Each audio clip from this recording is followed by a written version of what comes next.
Hello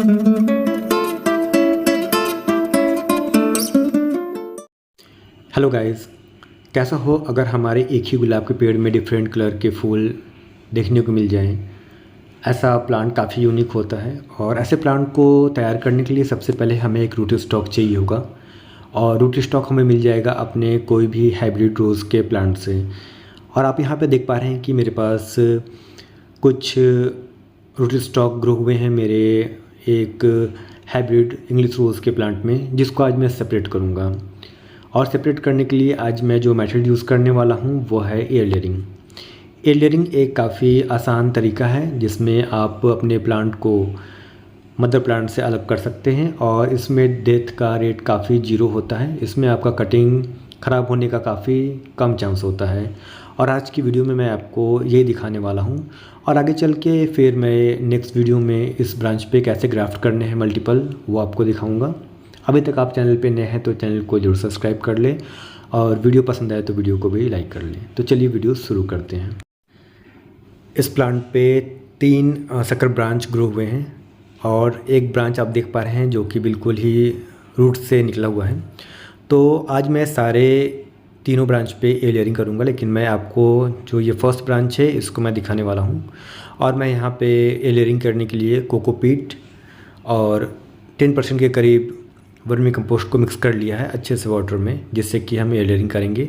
और कुछ इस तरह से हमें एक प्लास्टिक के बैग में इसे फिल करके एक बॉल शेप में बना लेना है। एयर लेयरिंग किसी भी मौसम में किया जा सकता है। अगर आप काफ़ी धूप में एयर लेयरिंग कर रहे हैं, यानी कि मई, जून और जुलाई के सीज़न में, तो आप अपने प्लांट को ठंडक जगह पे रखें जहाँ पे इसे शेड मिले। और देखिए, एयर लेयरिंग करने से पहले मैंने इस ब्रांच को पूरा क्लीन कर लिया है। जो भी यहाँ पे इसमें कांटे थे या लिफ्स थे मैंने उससे हटा लिया है, जिससे कि हमें एयर लेयरिंग करने में आसानी हो। तो देखिए गाइस, यहाँ पे क्या करना है कि मैंने एक ब्लेड ले लिया है और ब्लेड की हेल्प से दोनों ऊपर साइड में कट कर देना है राउंड शेप में, और एक बीच में मार्क लगा लेना है कट का, जिससे कि बार्क लूज़ हो पाए। और बार्क को लूज़ करने के बाद हम धीरे धीरे करके इसके बार्क को इसके वुड सेक्शन से अलग कर लेंगे। यहाँ पे मैंने इस ब्रांच के ऊपर और नीचे दोनों साइड में राउंड शेप में कट कर लिया। कट करने के बाद दोनों कट के बीच में से एक स्ट्रेट कट मैंने किया, जिससे कि बार्क ओपन हो सके। और यहाँ पे आप देख पा रहे हैं कि इस तरह से मैं स्लोली बार्क को रिमूव करने की कोशिश कर रहा हूँ। और आपको बहुत ही सावधानी से इस बार्क को रिमूव करना है। आपको अपने प्लांट्स को, अपने ब्रांच को डैमेज नहीं होने देना है।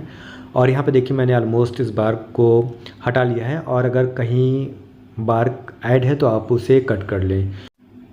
बार्क को रिमूव करने के बाद अब हमें इसके ब्रांच को स्क्रैच कर लेना है किसी ब्लेड या किसी टूल से, जिससे कि ब्रांच में जो भी कैम्बियम लेयर है वो रिमूव हो जाए। कैम्बियम लेयर का काम प्लांट्स में एनर्जी को सप्लाई करना है और कैम्बियम लेयर को हटाने के बाद प्लांट्स में ऊपर एनर्जी सप्लाई स्टॉप हो जाएगा। और यहाँ देखिए, मैंने एलोवेरा जेल ले लिया है। एलोवेरा जेल को आपको आपके कट पार्ट में लगा लेना है, जिससे कि एक अच्छा रूटिंग हार्मोन की तरह ये वर्क करेगा और प्लांट को जल्दी ड्राई होने भी नहीं देगा। इसलिए यहाँ पे मैं एलोवेरा जेल का एक मोटा लेयर इसके कट पार्ट में लगा दिया हूँ। और एलोवेरा जेल के लगाने का एक और फ़ायदा है, जिससे कि प्लांट्स में रूट का ग्रोथ जल्दी होगा। अब इस बैग को मैंने कट कर लिया है और कट करने के बाद अपने ब्रांच को इसके अंदर इंसर्ट करके और पूरे अच्छे से धागे से लपेट देना है, जिससे कि अपनी जगह से हिल ना पाए। आगे वीडियो में मैं आपको अपडेट भी दिखाने वाला हूँ, इसलिए आप वीडियो को पूरा देखें ताकि आप अच्छे से समझ सकें एयर लेयरिंग किस तरह से करना है। एयर लेयरिंग करने के बाद आपको कुछ बातों का ध्यान रखना होगा, जैसे कि आप अपने प्लांट को या अपने पॉट को फुल सन में रखें। टाइम टू टाइम आप अपने पॉट में वाटरिंग करते रहें, जिससे कि आपका प्लांट डिहाइड्रेट ना हो। और टाइम टू टाइम आप अपने प्लांट को फर्टिलाइज़ भी करें, जिससे कि आपके प्लांट का ओवरऑल ग्रोथ अच्छा रहे। और गाइज़, अभी मैं इन तीनों ब्रांच पे एक बार एयर लेयरिंग कर देता हूँ और फिर आपसे वीडियो में आगे मिलते हैं। यहाँ पे मैंने तीनों ब्रांच में एयर लेयरिंग कर दिया है और तीनों जंगली रोज़ थे। जंगली रोज़ को पहचानने का सबसे आसान तरीका है, इसमें बहुत ढेर सारे कांटे होते हैं और इसमें जो लीफ आते हैं वो 7 लीफ के पैटर्न होते हैं। गाइस चलिए वीडियो में आगे हम देख लेते हैं एक अपडेट। और अगर अभी तक आपको वीडियो पसंद आया तो वीडियो को एक लाइक ज़रूर से करें। टोटल 25 डेज़ पूरे हो चुके हैं इस प्लांट पे ए लेयरिंग किए हुए। फरवरी मार्च में आपको काफ़ी अच्छा रिज़ल्ट मिलता है ए लेयरिंग करने का, और बारिश के दिनों में भी ए लेयरिंग करने से काफ़ी जल्दी रिज़ल्ट मिल जाता है। और ए लेयरिंग एक आसान और 100% सक्सेसफुल मेथड है प्लांट्स को मल्टीप्लाई करने का, प्रोपागेट करने का। तो गाइज़ अभी आप देख पा रहे हैं कि सकर ब्रांच भी नीचे से फिर से ग्रो हो रहा है, मतलब कि जो इसके ऊपर का ब्रांच था वो 100% सक्सेस हो गया है और इसके नीचे के बड से एक प्लांट फिर से ग्रो हो रहा है। तो चलिए यहाँ पे मैं इस ब्रांच को सेपरेट कर लेता हूँ सबसे पहले, और सेपरेट करने के बाद इसे एक एक करके ओपन करेंगे और देखेंगे किस तरह से एक ग्रोथ इसमें हुआ है। और देखिए इसके नीचे साइड में कुछ ग्रोथ मुझे दिख रहा है, लेकिन इससे पहले मैं इस प्लांट में और भी जो भी ए लेयरिंग किया है सारे को निकाल लेता हूँ और फिर वीडियो में आगे देखते हैं। गाइज़ आप जिस भी अपने मदर प्लांट में ए लेयरिंग करें, आपको उस पॉट का या आपको उस प्लांट का खास करके काफ़ी ध्यान देना होगा, क्योंकि जो हमारा सकर ब्रांच होता है वो हमारे प्लांट्स का ज़्यादा से ज़्यादा एनर्जी को सक करता है, इसलिए जो मेन या मदर प्लांट है वो थोड़ा वीक हो जाता है। और यहाँ पे देखिए मैंने फर्स्ट पॉली बैग को कट किया है और 25 डेज़ में कितना सुंदर रूट निकला है, और ये हमारा 100% सक्सेसफुल ए लेयरिंग रहा। और देखिए इसके ऊपर से भी रूट्स आ रहे हैं।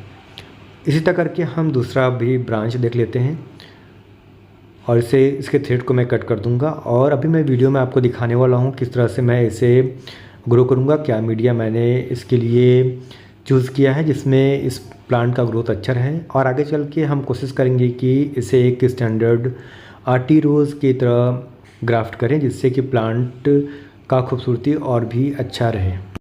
पॉली बैग को ओपन करते समय काफ़ी सावधानी से हमें ये एक्टिविटीज़ को, ये प्रोसेस को करना है, जिससे कि हमारा रूट ख़राब ना हो, क्योंकि स्टार्टिंग में प्लांट्स का जो नया फाइबर रूट्स होता है काफ़ी कमज़ोर होता है, और अगर आप काफ़ी जल्दीबाजी करते हैं तो ऐसे में आपका पूरा मेहनत ख़राब हो सकता है और आपके रूट्स टूट सकते हैं। इसलिए आप इस प्रोसेस को काफ़ी आसानी से और सावधानी से करें। सेकेंड ब्रांच का भी ग्रोथ आप देख पा रहे हैं, कितना अच्छा रूट का ग्रोथ हुआ है। और जो मीडिया मैंने आपको बताया है कोकोपीट और वर्मी कंपोस्ट, जिसमें कि 90% कोकोपीट और 10% के करीब इसमें वर्मी कंपोस्ट होगा। ऐसा मीडिया तैयार करने से आपके जो प्लांट हैं वो भी काफ़ी हेल्दी रहेंगे, प्लांट्स को भी स्टार्टिंग स्टेज से ही न्यूट्रिएंट्स मिलता रहेगा। तो गाइस चलिए अब हम इसे मीडिया में लगाते हैं। मीडिया में लगाने के लिए यहाँ पे मैंने एक पॉली बैग का चूज़ किया है, और मीडिया में 80% के करीब मैंने नॉर्मल गार्डन सॉइल और 20% के करीब वर्मी कंपोस्ट मैंने ऐड किया है। और ये देखिए एक ब्रांच इसमें से ग्रो हुआ था, लेकिन मैं सोच रहा हूँ कि इसे रिमूव ना करूँ और इसी तरह इस पॉली बैग में लगा दूँगा। अगर ये ग्रो कर जाता है तो मुझे एक और प्लांट मिल जाएगा। तो ये एक एक्सपेरिमेंट की तरह है। और अब हम इस पॉली बैग को अच्छे से मीडिया से फिल कर देंगे। मीडिया से फिल करने के बाद हमें इसमें अच्छे से वाटरिंग करना होगा, और अगर आप चाहते हैं तो आप अपने प्लांट के लीफ को भी हटा सकते हैं, जिससे प्लांट जल्दी सेट हो जाएगा। ठीक इसी तरह एक दूसरे प्लांट को भी एक पॉली बैग में ग्रो कर लेंगे। और ग्रो करने के बाद गाइस आप इसमें एक स्टिक भी लगा सकते हैं, जिससे कि प्लांट स्ट्रेट ग्रो हो। अगर आप चाहते हैं अपने जंगली प्लांट को या अपने सकर ब्रांच को स्ट्रेट ग्रो करना, या आप चाहते हैं एक ऐसा रोज़ प्लांट बनाना जो स्टैंडर्ड रोज़ हो, तो आप एक स्ट्रेट स्टिक ज़रूर लगा दें अपने प्लांट के स्टार्टिंग स्टेज में ही, जिससे कि प्लांट्स स्ट्रेट ग्रो हो। देखिए यहाँ पे मैंने तीनों प्लांट को ग्रो कर दिया है और एक सपोर्ट के लिए स्टिक भी लगा दिया है, और बाद में मैं तीनों ब्रांच में, तीनों प्लांट में स्टिक लगा दूँगा। और अभी हमें वाटरिंग करना है अच्छे से, जिससे कि प्लांट्स को पूरा मॉइस्चर मिल जाए। और इसे अभी हम रख देंगे 1 से 2 दिन के लिए सेमी शेड प्लेस में। सेमी शेड प्लेस में रखने के बाद इसे हम फिर फुल सन में कर देंगे। तो गाइज़ यहाँ से हमारा प्रोसेस स्टार्ट होता है एक मल्टीपल ग्राफ्टिंग या स्टैंडर्ड रोज़ के प्लांट को बनाने का। आशा करता हूँ कि वीडियो पसंद आया होगा। वीडियो पसंद आया होगा तो वीडियो को लाइक ज़रूर से करें। मिलते हैं नेक्स्ट वीडियो में, तब तक के लिए ध्यान रखें। Thanks for watching.